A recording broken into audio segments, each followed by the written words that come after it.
Hello guys, good morning. Ngayong araw mga guys ay sabay-sabay natin pagmasdan ang magagandang lugar at saka magagandang mga daan dito sa Pagadian o papunta tayo ng mga guys, Zamboanga. Malapit na tayo dumating. May 400 kilometers pa galing dito. Malapit lang yan mga guys kasi tinatakbo lang natin at saka hindi naman tayo naglalakad.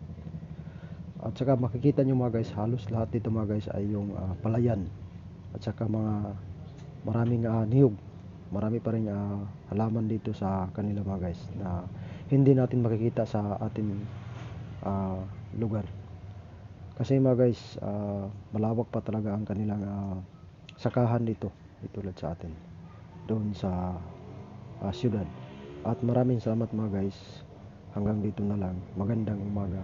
At maraming salamat sa palaging pagtangkil